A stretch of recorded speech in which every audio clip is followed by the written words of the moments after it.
Persona que está a su lado y dígale: Dios tiene una palabra de bendición para tu vida hoy. Amén. Gloria al Señor. Y ahora, mientras estamos en escuchando la palabra, antes de empezar, quiero que le digas a la persona que está a tu lado, dile así: hermano, te amo mucho,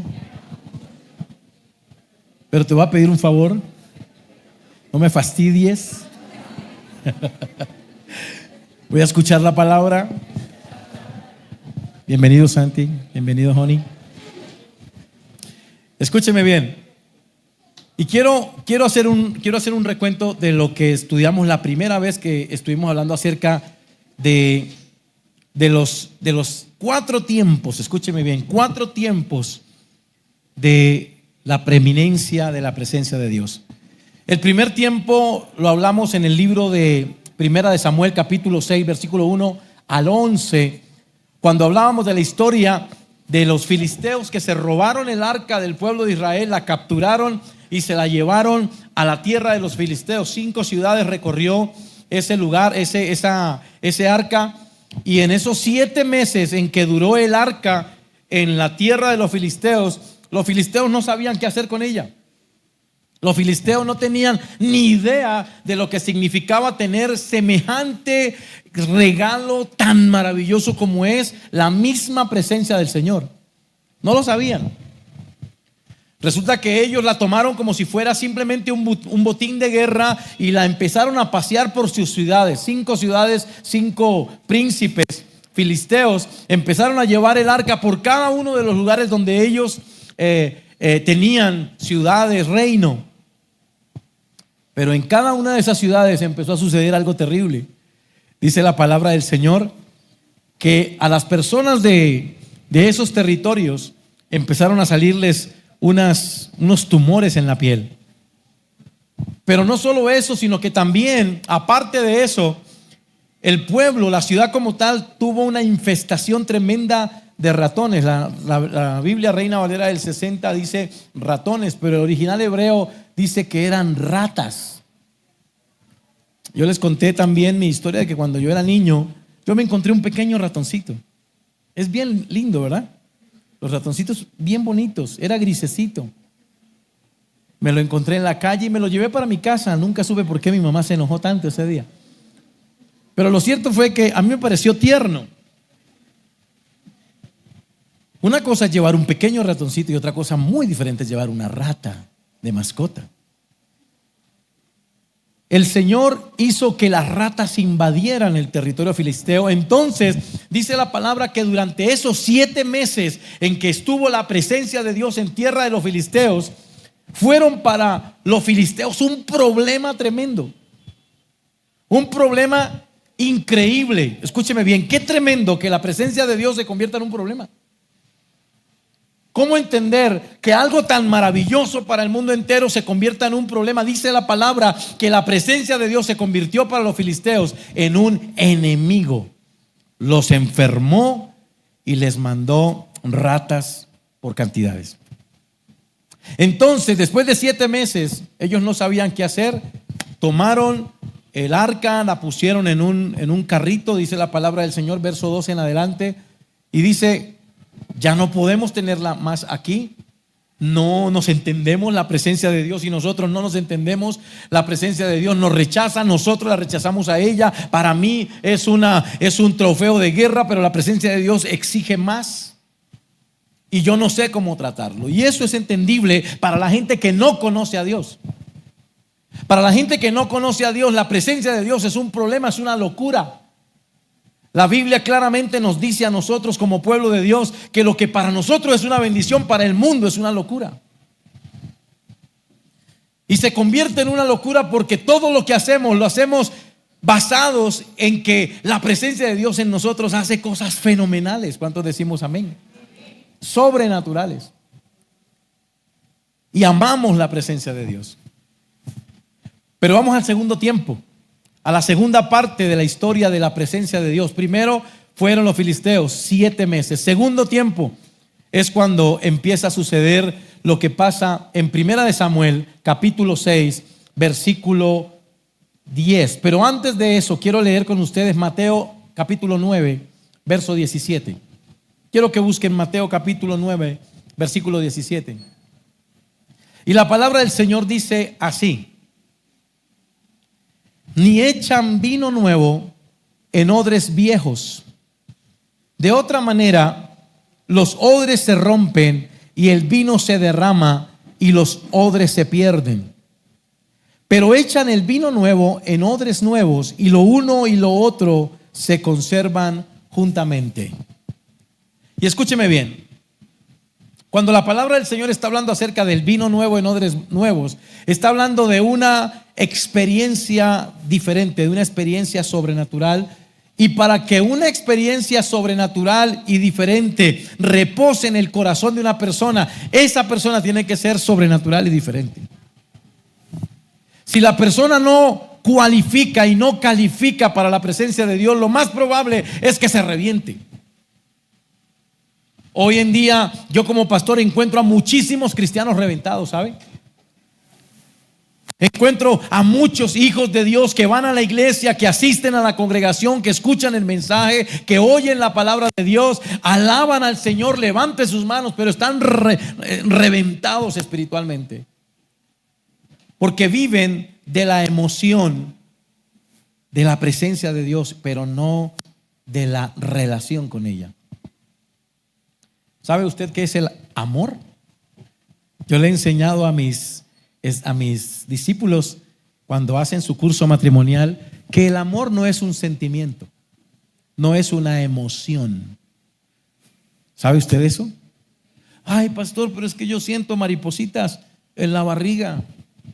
Vaya a ver y que le den una pastilla, de pronto pueden ser lombrices. El amor no es una emoción, no es un sentimiento. El amor es una decisión. ¿Sabe algo? El Señor lo amó a usted antes de conocerlo y se entregó por usted en la cruz sin que usted hubiese nacido. Eso lo hizo Él por decisión, no por emociones. Él tomó una decisión. No ha nacido, pero ya lo amo. Es como aquella mujer que está encinta, que está embarazada. El bebé no ha nacido, no le ha visto sus ojos, no le ha visto su carita, no le ha visto su cuerpecito, pero ya lo ama. Amén. Es más o menos algo que podríamos equiparar al amor de Dios. Es una decisión. Ya amamos antes de. Quiero que vaya conmigo, por favor, al libro de Samuel. Primer libro de Samuel, capítulo 6, verso 10. Mire lo que dice la palabra del Señor. Dice: y aquellos hombres hicieron así. Tomando 2 vacas que criaban, las uncieron al carro y encerraron en casa sus becerros. Luego pusieron el arca de Jehová sobre el carro y la caja con los ratones de oro y las figuras de sus tumores. Y las vacas se encaminaron por el camino de Bet-Semes. Ahora, quiero que entienda por qué sucedió esto. La palabra del Señor dice en los versículos anteriores que los filisteos no sabían qué hacer con la presencia de Dios, no tenían ni idea de qué hacer con semejante tesoro tan grande y empezaron a tener problemas y querían rápidamente deshacerse de ella. De tal manera que tomaron la decisión de ponerla sobre una carreta nueva, jalada por un par de vacas. Golpearon las vacas para que caminaran, y en el camino donde ellos la pusieron había una Y, un desvío. Eran un camino que se abría en 2 caminos. El uno llegaba a la tierra de Bet-Semes, que era la tierra de los israelitas donde ellos habitaban, y la otra iba por otro lado. Entonces los filisteos dijeron: vamos a ver, vamos a probar si esto fue de Dios. Si verdaderamente Dios nos está castigando, entonces las vacas irán a Bet-Semes. Y Bet-Semes significa en español la tierra de ellos, la tierra de los israelíes, de los israelitas. La tierra de ellos, Bet-Semes. Pero si va por el otro camino, entonces entenderemos que esto fue una casualidad, una ratademia. Habrá sido una pandemia que nos enfermó a todos, pero Dios no tendrá nada que ver. Y adivine qué pasó. Las vacas tomaron el camino hacia Bet-Semes, y esto significaba que definitivamente Dios era el que los había castigado por haber tenido la presencia de Dios y no valorarla. Dice la palabra del Señor que llegó a la tierra de Bet-Semes. Y cuando llegó pasó algo bien especial. Y quiero que vaya conmigo, por favor, al versículo 12. Dice: y seguían camino recto, andando y bramando, sin apartarse ni a derecha ni a izquierda. Y los príncipes de los filisteos fueron tras ella hasta los límites de Bet-Semes. Versículo 13 dice: y los de Bet-Semes segaban el trigo en el valle, y alzando los ojos vieron el arca y se regocijaron cuando la vieron. Mire, está hablando del pueblo de Dios. Está hablando de aquellos que conocían la presencia de Dios, aquellos que sí valoraban la presencia de Dios. Y dice la palabra que ellos estaban trabajando, se habían robado en la presencia de Dios, pero ellos estaban trabajando y la vieron de lejos y se alegraron, se emocionaron de tal manera, dice la palabra más adelante, que cortaron la madera del carro. En el verso 14, cortaron la madera del carro, ofrecieron las vacas en holocausto a Jehová, y los levitas bajaron el arca de Jehová, dice, y la caja que estaba junto a ella, y la pusieron en una roca que había ahí al ladito, y la colocaron y estaban felices. Dice que sacrificaron holocausto y se regocijaron. Qué maravilloso, como aquel que conoce la presencia de Dios, regocijarse por la presencia de Dios. Y quiero que sepa y valore algo que es muy importante, y se lo decía hace un momento. La presencia de Dios no son emociones. El cristiano no puede vivir de emociones. La emoción pasa, pero solamente queda la verdadera experiencia. El cristiano no puede vivir de algo que siente sencillamente. Me pongo feliz, voy y sacrifico, me pongo feliz, entonces voy a hacer todo lo que Dios me ha enseñado. Nosotros tenemos que aprender que la presencia de Dios es más valiosa que eso. Este pueblo hizo todo lo que el ritual enseñaba que debían hacer. El ritual dice que tenían que sacrificar los bueyes, que tenían que cortar la madera, hacer la hoguera, hacer el sacrificio, y que los levitas cargaran el arca de Dios y la sacaran y la bajaran y la colocaran en una piedra. Y precisamente las vacas se detuvieron donde había una roca específica para el arca del Señor. Y todo como lo dice la Escritura lo hicieron. Y ellos encontraron una alegría, un gozo espontáneo en ese momento, porque la presencia de Dios estaba en medio de ellos. Qué maravilla, qué gozo la presencia de Dios. Pero si usted va conmigo un poco más adelante, mire lo que dice, que no es tan fácil. Dice en el verso 19, dice: entonces Dios hizo morir a los hombres de Bet-Semes, porque habían mirado dentro del arca de Jehová. Hizo morir del pueblo a 50,070 hombres, y lloró el pueblo porque Jehová los había herido con gran mortandad. Fíjese esto, Señor, el pueblo de Dios entiende la presencia de Dios, entiende el ritual, pero, escúcheme, pero hicieron algo que estaba en contra de lo que Dios quería, y era que destaparon el arca, miraron dentro del arca, y Dios específicamente tenía una ley de prohibición de mirar dentro del arca. ¿Por qué lo hicieron?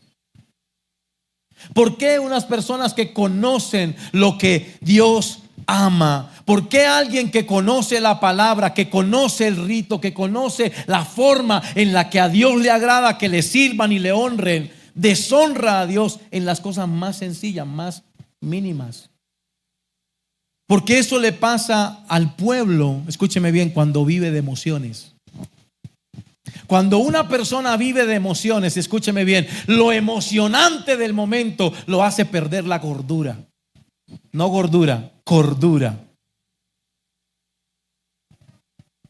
Pierde los límites. se emociona y su emoción lo hace equivocarse. Dice la palabra del Señor que al pie del arca venía una cajita con unos tumores de oro y unas ratas de oro, y ellos pensaron que habían llenado tal vez el arca de oro. Y el cristiano dice: oh, no, yo creo que allá también debe haber. Venga, esculquemos a ver qué encontramos. Y encontraron que no había pasado nada, que los mismos filisteos habían respetado más el arca. No habían tocado nada de lo de adentro. Pusieron los tumores en oro y las ratas en oro las pusieron por fuera, porque respetaban lo que había adentro, aunque no sabían cómo funcionaba. Pero nosotros, como hijos de Dios, como seres conscientes, como personas que entendemos la palabra, muchas veces no estamos dispuestos, escúcheme bien, a tomar las decisiones correctas para vivir la vida que Dios quiere que vivamos. Muchas personas que están en la iglesia, que se sientan en la iglesia, que alaban al Señor. Yo les decía ahorita, yo veo a muchos cristianos reventados, pero no tiene nada que ver Dios, porque Dios es justo cuando dicen amén. La Biblia me enseña a mí, escúcheme bien, la Biblia me enseña que Dios siempre debe ser tenido por justo en sus juicios. Nosotros como cristianos tenemos la expectativa de que llegamos al Señor y todas las cosas cambian, y yo creo esa palabra. Cuando yo voy a la palabra en el libro de Deuteronomio capítulo 28 versículo 1 al 14, yo encuentro el título que dice bendiciones de la obediencia. Y le hablo a mis discípulos sobre ese tema, y dice: si tú oyes atentamente la voz de Jehová tu Dios para hacer conforme a todo lo que está escrito, entonces vendrán sobre ti las bendiciones. Qué maravilla que la palabra del Señor nos ponga en una expectativa tan maravillosa de que las cosas funcionan, de que el evangelio funciona. ¿Cuántos decimos amén? También encontramos en el libro de Josué, cuando el Señor le estaba hablando a Josué y le dijo a Josué: si tú te conectas con el libro, te conectas con la palabra del Señor, entonces dice que la palabra, que si no te apartas ni a derecha ni a izquierda, sino haces todo lo que conforme a la palabra de Dios está escrito, todo te irá bien. Ojo, la Biblia misma habla de sí misma como algo que funciona para bien. Pero ¿qué pasa con los cristianos que no entienden el valor de la presencia del Señor y empiezan a vivir una vida a medias? Empiezan a vivir una vida hipócrita, empiezan a vivir una vida, escúcheme bien, a medias tintas. Buenos adorando al Señor, pero malos viviendo la palabra. Qué triste. Hay cristianos que le llegan a decir al Señor: Señor, me encanta la iglesia, pero no me gusta la palabra. Me encanta la iglesia, me parece linda la iglesia, pero no te metas en mi vida. Yo tomo las decisiones. Me encanta la palabra del Señor, me gusta ir a la iglesia, me encanta cantar, me encanta alabar al Señor, pero en mi manera de pensar hay cosas con las que yo no acepto. Y quieren vivir el evangelio a medias. Medio mensaje les gusta, el otro medio mensaje no les parece. Y el Señor dice en Deuteronomio: si vives todo lo que está escrito, te irá bien. Eso se llama caminar seguro. Amén. En ese mismo versículo, en ese mismo capítulo, capítulo 28 de Deuteronomio, me gusta porque dice: el Señor te protegerá en tu salida y en tu entrada. Si yo manejara una moto, yo preferiría tener al Señor de mi mano, de mi lado. Amén. Si tengo carro, prefiero tener al que guarda mi salida y mi entrada, porque esa es una promesa de Dios. ¿Cuántas veces usted no ha escuchado noticias de personas que salen y no regresan? Amén. Pero el Señor tiene una promesa sobre su vida, y la promesa sobre su vida es que el Señor saldrá contigo y llegará contigo. Eso se llama estar seguro. ¿Decimos amén? Deuteronomio 28 dice también el Señor: y no te preocupes porque llenaré tu alacena. Wow, ¿no les parece maravilloso? A mí me parece tremendo, espectacular que el Señor provea hasta para lo de comer. No hay problema, el Señor provee. Cree en el Señor Jesucristo, dice la palabra, y todo funciona. Tu casa será salva, tu familia será salva. En tu casa no hará falta nada. Sales y el Señor está contigo. Entras y el Señor llega contigo. Qué bendición. Pero muchos no leen el capítulo 15, el versículo 15 en adelante de Deuteronomio, cuando dice maldiciones de la desobediencia. Porque habla de bendiciones, pero también habla de maldiciones. Y dice: pero el que no escucha la palabra, el que no entiende el mensaje, el que no lo pone en práctica, entonces le va a caer una ruina tremenda. Y hay un versículo en la Biblia que me llama mucho la atención y dice: no hay maldición sin causa. No existe un mal, escúcheme bien, que no tenga una razón. Es ahí donde usted y yo tenemos que ponernos a pensar: ¿cómo va mi camino con Dios? Desde que vives así, ¿eres más feliz? Desde que estás caminando en esa dirección en la que vas, estás viviendo a plenitud, tienes gozo, tienes alegría, tienes plenitud de gozo, como dice la palabra.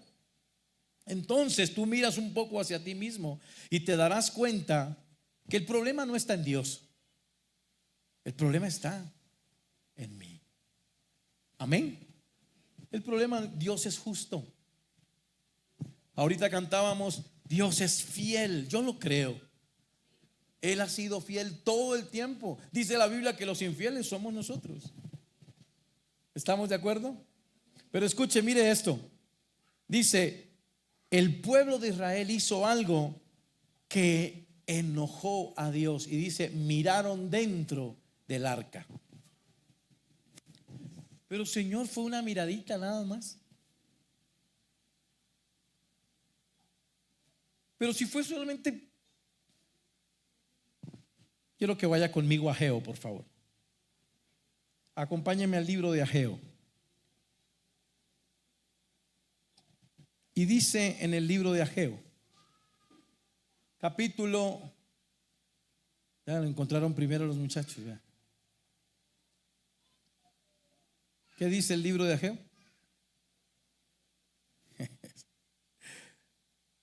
¿Me pueden decir ahí el versículo, por favor? Que es que no lo... Ageo 2, del 12 al 13. Dice, mire esto, sencillo, muy práctico. Dice: si alguno llevare carne santificada en la falda de su ropa, y con el vuelo de ella tocare pan o vianda o vino o aceite o cualquier otra comida, ¿será santificada? Y respondieron los sacerdotes y dijeron, ¿qué dijeron? Dígalo, no. Pero, y dijo Ageo: si un inmundo a causa de cuerpo muerto tocare alguna cosa de estas, ¿será inmunda? Y respondieron los sacerdotes y dijeron: inmunda será. Ahora, escúcheme bien. Yo quiero interpretarle este concepto a ustedes. Ahí está hablando de un sacerdote. Los sacerdotes tenían como privilegio de parte de Dios que de lo que el pueblo llevaba de ofrenda, ellos tomaban un garfio y metían el garfio en una gran sopa que tenían, y lo que ellos sacaran era para él. Se tomaba específicamente como fue la voluntad de Dios. Si les salía un hueso, pues les tocó hueso. Si les salía ¿cómo se llama? El churrasco. Le tocó churrasco. Si quería sobrebarriga, pues le salía sobrebarriga. Pero ellos no podían exigir, simplemente metían el gancho y lo que saliera con el gancho, eso era lo que la voluntad de Dios quería darles. Y ellos lo entendían de esa manera. Y dice la palabra que cuando ellos metían el gancho y salían con su carne, y algo de la ropa que ellos tenían puesta tocaba la carne por el vuelo, simplemente porque el aire lo manejaba y lo tocaba, entonces esa comida santificada santificaba el vestido y decían, no, no lo santifica. Pero si alguien había estado de luto, había llorado por un muerto y había fallecido alguien de su casa, y en medio de su luto, de su muerto, él llegaba y tocaba algo de la comida o algo del vestido del sacerdote, entonces se contaminaba totalmente. Sí, se contamina. ¿Qué significa esto? Significa que todo lo que tú hagas por crecer en tu relación con Dios, a la única persona que beneficia es a ti. Si tú vives de acuerdo a la palabra, las bendiciones que Dios ha declarado en la palabra son para ti. ¿Cuántos lo creemos? Toda la bendición de la Biblia tiene un nombre propio y es el tuyo, único y exclusivamente para ti. Tú no puedes transmitir la santidad a los demás, tú no puedes exigir la santidad a los demás. Eso es emociones. Vívelo para ti. Sé santo tú, busca a Dios tú, busca tener una relación con Dios tú. No le impongas una relación a los demás, porque cada quien debe tener su propia relación con Dios. Lo que debes hacer tú es darles ejemplo. Amén. Lo que sí debes hacer tú es vivir de acuerdo a lo que Dios dice, para que ellos sepan que sí se puede vivir, porque tú lo puedes lograr. Pero si te contaminas, contamina a todo el mundo. Lo poco de la contaminación que tú vivas sí afecta a tu entorno, sí afectan a los que te rodean. Una maldición que caiga sobre tu vida por tu pecado arrasa con todo lo que hay a tu alrededor. Pero una bendición que Dios promete es para ti, única y exclusivamente para ti. Si quieres que toda la familia viva en esa bendición, enséñales a vivirlo. Si quieres que toda la familia reciba la bendición, entonces dales ejemplo y enséñalos. Estos hombres y pueblo de Israel que no entendieron la presencia de Dios tan maravillosa, que fueron irrespetuosos con la presencia de Dios, porque hicieron todo el rito, pero miraron dentro, la presencia de Dios para ellos se convirtió en un problema. Y eran hijos de Dios, y era pueblo de Dios. Escúcheme bien lo que le voy a decir y quiero que lo tenga en cuenta. Usted y yo y cada uno de nosotros hemos sido hechos para la presencia de Dios. Y la presencia de Dios es hecha para mí. La palabra del Señor dice, escúcheme bien, tengo sed, he tenido sed del Dios vivo. Ahora yo le voy a contar una historia mía. Cuando yo tenía 11 años, desde los 11 años yo fui un niño particular y diferente. A mí me gustaba y siempre me han gustado las cosas de Dios. Pero yo tenía 11 años y me di cuenta, porque uno es inteligente, ¿no? Y se da cuenta que siempre que yo oraba se levantaban los problemas. No sé a quién le pasa. Levante la mano el que le pasen todos. Levántela, quiero ver la mano levantada de todos los que oran y empiezan los problemas. Gloria a Dios. Entonces no soy yo solo, gracias Padre.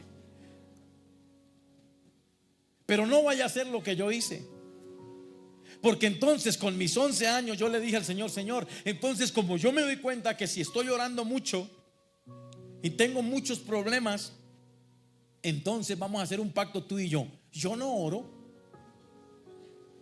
y todo sigue igual. Y ciertamente así pasó.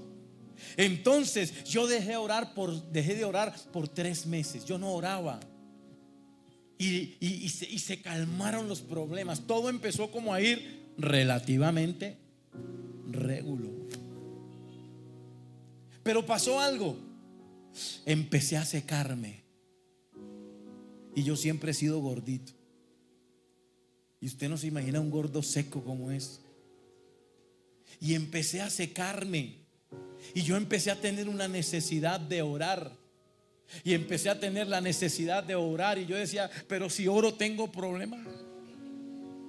Pero si yo oro, se endiabla el diablo y empieza a atacarme. Y eso pasa cuando oramos. Empezamos a sentir todos los ataques habidos y por haber, y empiezan las cosas como a no funcionar, y el carro se estrella, y a la moto se le cae el pedal de arranque,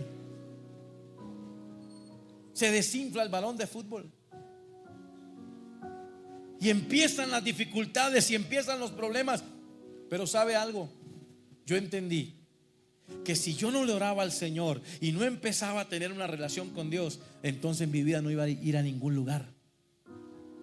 Y decidí, dije, no me importa, llégueme el agua a donde me llegue, voy a empezar a orar. Porque yo conozco la presencia de Dios, y la presencia de Dios es buena para mí. Yo nací para esa presencia de Dios, y la presencia de Dios me anhela, me desea. Yo también la deseo, y empecé a orar. Y ¿sabe algo? Cuando yo empiezo a orar y el Señor empieza a mirarme, entonces la luz del Señor empieza a posarse en mí, y yo empiezo a ver lo malo que yo tengo. ¿Qué es lo que pasa cuando oro? Que el Señor empieza a fijarse en mí. Y cuando yo empiezo a traer la mirada del Señor, los ojos del Señor, entonces mi pecado, mis debilidades, mis oscuridades empiezan a reflejarse. Porque la luz de Dios empieza a mostrar sombras en mí. Entonces tengo dos opciones: quitar la sombra para que la luz llene, o dejarla ahí que la luz se vaya. Darle la cara al Señor en mi oración, o darle la espalda a Dios. Y descubrí algo: la presencia de Dios quiere habitar en mí, pero yo debo darle lugar. Entonces la luz del Señor ilumina mis pecados, y yo tengo que empezar a quitarlos. Y yo tengo que empezar a darme cuenta de que verdaderamente no puedo tener la presencia de Dios en mi vida, porque yo, mis pecados, mi maldad, mi oscuridad están haciendo rechazo contra Dios. Y yo empiezo a quitarlo, yo empiezo a cambiar, y empiezo a decirle: Señor, te amo no por emoción, te amo por decisión. Y decido cambiar, y decido mejorar. Entonces, si antes yo, como buen colombiano, porque los colombianos somos buenos para las groserías. ¿Sabe usted que el colombiano es exportador de groserías? Hay palabras que usted dice aquí que en el resto de los países de Latinoamérica son una grosería, pero aquí no. Me encanta ser colombiano. Pero ¿qué? Yo no puedo avanzar siendo la mediocridad que soy. Entonces tengo que cambiar. Entonces le pongo freno a mi lengua, refreno mi lengua, y quiero cambiar porque quiero que el Señor tome el control de mi lengua. Entonces el Señor toma el control de mi lengua. Entonces me doy cuenta que mi corazón es débil, porque siempre ando repartiendo el corazón y sufriendo. Entonces le digo al Señor: Señor, me cansé de fracasar, me cansé de sufrir. Entonces te entrego mi corazón, quito mi corazón, se lo entrego al Señor, y el Señor entra a mi corazón. Pero también entonces yo tengo ira por dentro, ira represada, ira reprimida dentro de mí, y vivo siempre iracundo y peleando con todo el mundo. Y empiezo yo a decir: bueno, Señor, esto no te agrada, esta ira que yo tengo no te agrada, entonces voy a quitarla de mí para que entre tu paz, tu gozo. Y cuando empieza el Señor a entrar en mí, por decisión, no por emoción, entonces yo cambio, y la presencia de Dios tiene un lugar donde habitar, tiene un vaso donde reposar. Mire lo que pasó con estos cristianos, con estos hijos de Dios. Dice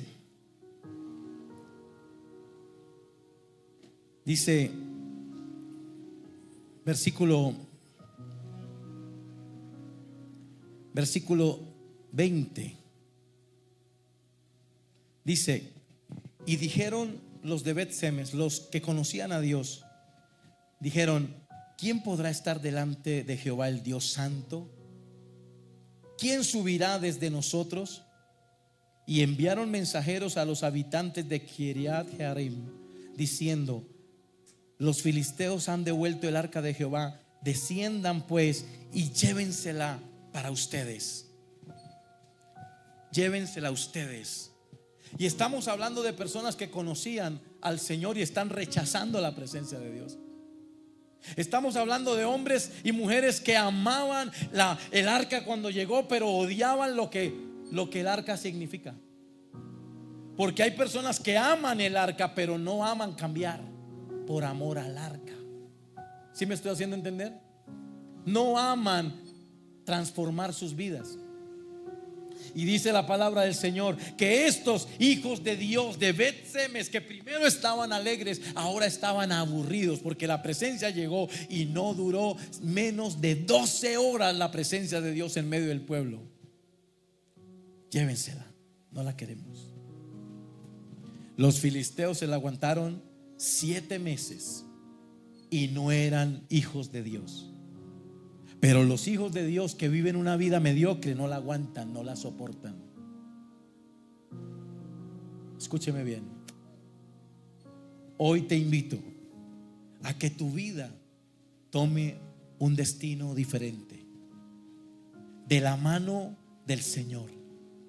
A mí me encanta cuando la presencia del Señor dice, cuando la palabra del Señor dice: yo quiero que andemos juntos, quiero tomarte por tu mano derecha y guiarte.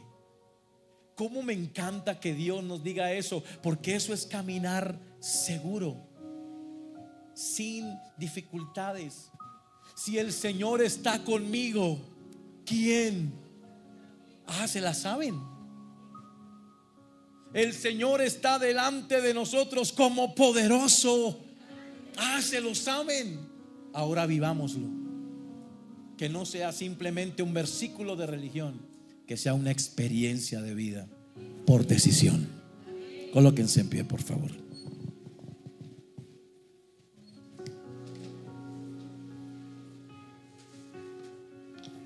¿Y cuántos de los que están hoy en este lugar han entendido esta palabra? ¿Cuántos pueden decir ahora: Señor, voy a amarte por decisión, no por emoción? Todo lo tienes en tus manos. Mi vida está en tus manos.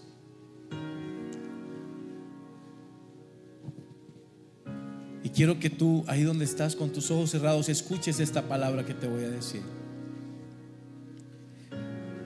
En el libro de Juan, en una de las cartas de Juan, el Señor dice: amado, yo deseo que seas prosperado en todo y que tengas salud, así como prospera tu alma. Para que seamos prosperados en todo, debe prosperar nuestra alma. Y se prospera en el alma cuando entramos a tener una verdadera relación, no una religión, una relación con Dios. Cuando Él manda, cuando Él decide, cuando Él toma mi mano y me guía, cuando Él tiene el control de mis pensamientos y de mis sentimientos, cuando Él gobierna. Y yo quiero invitarte hoy para que le digas al Señor ahí donde tú estás: Señor, entrónate en mi corazón, toma el control de mi vida. Hoy necesito de tu guía. Hoy necesito de que tu mano me tome y me traiga y me lleve al puerto, como dice la palabra, que tanto he deseado. Que podamos decir lo mismo que Moisés declaró: si tu presencia no ha de ir conmigo, entonces no me saques de aquí. Pero quiero caminar contigo, porque tú y yo nos somos el uno para el otro. Tú eres para mí, yo soy para ti. Alma mía, que la victoria está en el nombre del yo Señor. soy para ti, Señor. Y hoy quiero invitarte Y que hagas un voto de reflexión en te este momento. tu esperanza es firme Todo aquel que quiera mía, no calles. caminar de la mano del Que Señor resucitó. y dar un paso adelante de fe, Mía, recuerda creyendo en el amor, la misericordia y la fidelidad de Dios. Quiero que levante su mano porque quiero orar por usted. Quiero que venga aquí al frente, por favor. Quiero orar por usted. Ven, acércate, Padre. Venga, Corazón, no te afanes. acérquese, por favor. Esperanza. Acérquense. Aleluya. Dios te bendiga. Dios te bendiga. Necesito el liderazgo aquí, por favor. Acérquense. Esta palabra es para ustedes. Esta palabra es para ti. Aleluya. Hoy la victoria está en el nombre del Señor reflejada en esta casa. Vengan los líderes, ayúdenme a orar, por favor. Ayúdenme a orar. Padre, ahora mismo ven sobre él, Señor.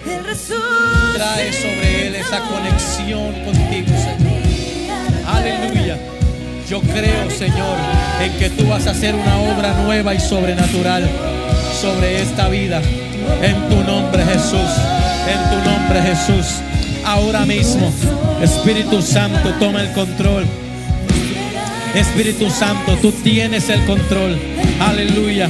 Ahora mismo, Señor, mira a tus hijos que caminen todos de tu mano, Señor.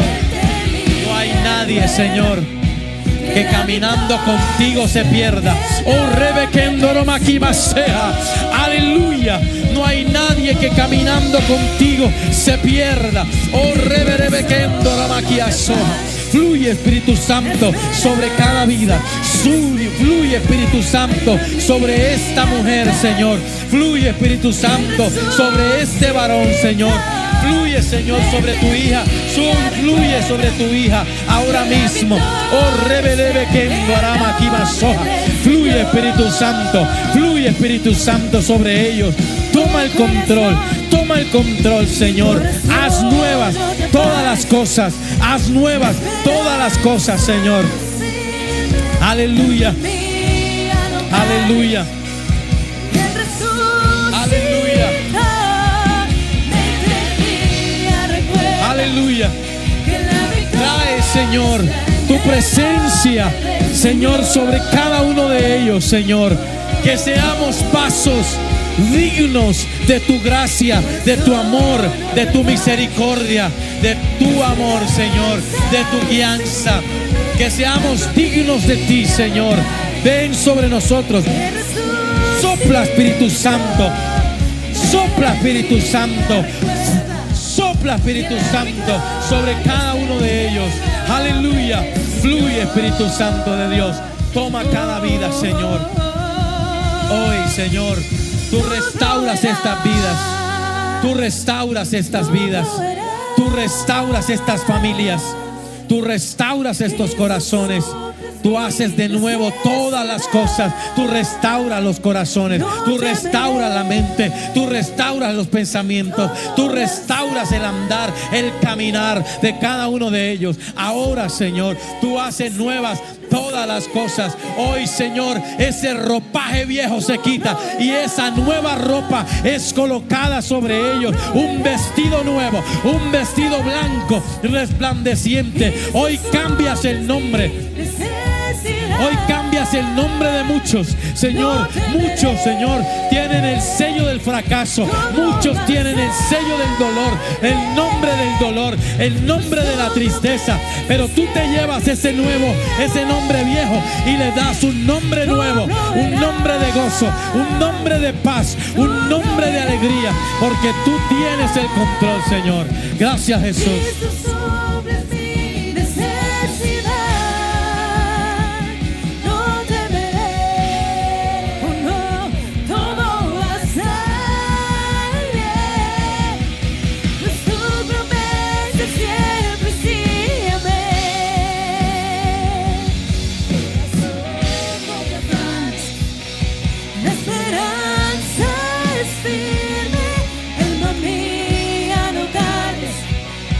El